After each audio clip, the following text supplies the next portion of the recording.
Hi friends, this is Puvi Harry's kitchen. Today recipe frooti.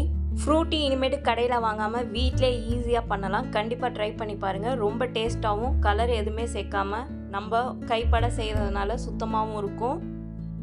வீட்டில் பங்கனப்பள்ளி மாமரம் இருக்குது. நல்லா பெருசாக வரும் இந்த காய். வெளியில் வந்து பார்க்கும்போது ஒரு பழம் பழுத்து விழுந்திருந்தது. சரி பசங்களுக்கு வீட்டிலே ஃப்ரூட்டி பண்ணலாம் அப்படின்னு சொல்லிட்டு இன்னொரு பழம் பார்த்து பறித்து எடுத்துக்கிட்டேன். இந்த பழம் நல்லா டேஸ்ட்டாக இருக்கும். கூட ஒரு மாங்காய் நமக்கு தேவை.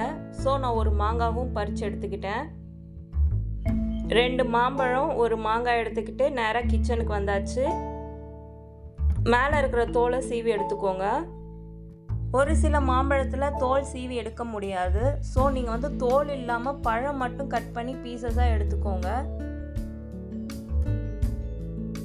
மாம்பழத்துலேயும் மாங்காயிலையும் தோல் சீவி எடுத்தாச்சு. நெக்ஸ்ட்டு நம்ம ஜாரில் பீசஸாக கட் பண்ணி எடுத்துக்கலாம். எந்த அளவுக்கு நல்ல பழத்தை எடுக்க முடியுமோ அந்த அளவுக்கு எடுத்துக்கோங்க. சீடை மட்டும் விட்டுடுங்க. நீங்கள் எந்த மாம்பழம் வேணாலும் எடுத்துக்கலாம். ஆனால் ஸ்வீட்டான மாம்பழமாக பார்த்து எடுத்துக்கோங்க. அப்போ தான் நமக்கு நல்ல டேஸ்ட்டாக இருக்கும்.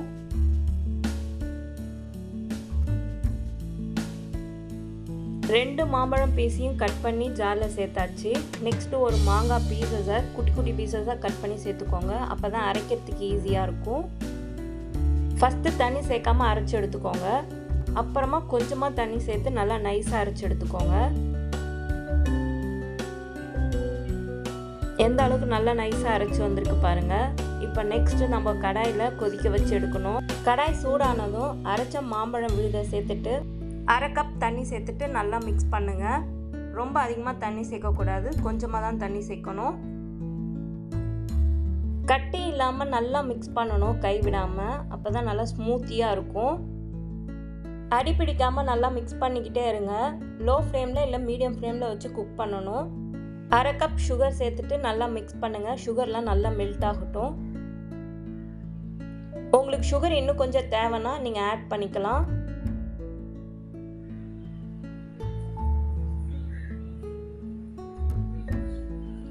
சுகர்லாம் நல்லா மெல்ட் ஆனதுக்கப்புறம் நம்ம 1 ஸ்பூன் வினிகர், அப்படி இல்லைன்னா லெமன் ஜூஸ் எது வேணாலும் சேர்த்துக்கலாம். நான் 1 ஸ்பூன் வினிகர் எடுத்திருக்கேன். சேர்த்துட்டு நல்லா மிக்ஸ் பண்ணுங்கள்.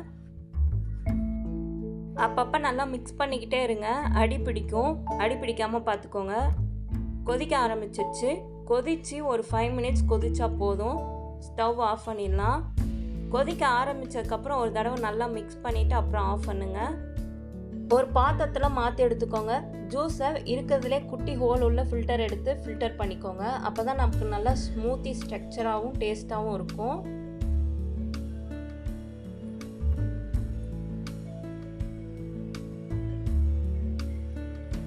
லாஸ்ட்டாக இருக்கிற சக்கையை வந்து எடுத்துடலாம். அது சேர்க்க வேணாம். சேம் ப்ராசஸில் எல்லா ஜூஸுமே நீங்கள் ஃபில்டர் பண்ணி எடுத்துக்கோங்க. Mango puree ready. நல்லா திக்காகவும் இருக்குது, சூப்பராக வந்திருக்கு. நம்ம இப்போ 1/2 லிட்டர் அளவுக்கு தண்ணி சேர்க்க போகிறோம். தண்ணி சேர்த்துட்டு உங்களுக்கு சுகர் பத்தலைன்னா இன்னும் கொஞ்சம் ஆட் பண்ணிவிட்டு எல்லாத்தையும் நல்லா மிக்ஸ் பண்ணுங்கள். திக்காக ரெடி பண்ணியிருந்த மேங்கோ பியூரியை ஒரு நல்ல ஏர்டைட் கண்டெய்னரில் போட்டு ஃப்ரிட்ஜில் வச்சுருந்து 5 நாள் கூட எடுத்து யூஸ் பண்ணலாம். ஒரு நல்ல ஹெல்த்தி ஹோம்மேட் ஃப்ரூட்டி தயார். கண்டிப்பாக ட்ரை பண்ணி பாருங்கள். ரொம்ப சிம்பிள், ஹெல்த்தியும் கூட. பசங்களுக்கு இதை போல் சின்ன சின்ன விஷயம் நம்ம பண்ணி கொடுக்கும்போது அவங்க நல்லா என்ஜாய் பண்ணுவாங்க. கண்டிப்பாக இந்த ரெசிபியை ட்ரை பண்ணி பார்த்துட்டு உங்களுக்கு எப்படி வந்திருக்குன்னு மறக்காமல் கமெண்ட் பாக்ஸில் கமெண்ட் பண்ணுங்கள். ஃப்ரிட்ஜில் வச்சுட்டு நல்லா ஜில்லுன்னு சர்வ் பண்ணுங்கள். என்னோடய வீடியோ பிடிச்சிருந்தா மறக்காமல் லைக் பண்ணுங்கள், ஷேர் பண்ணுங்கள், சப்ஸ்கிரைப் பண்ணுங்கள் ஃப்ரெண்ட்ஸ். பாய், டேக் கேர்.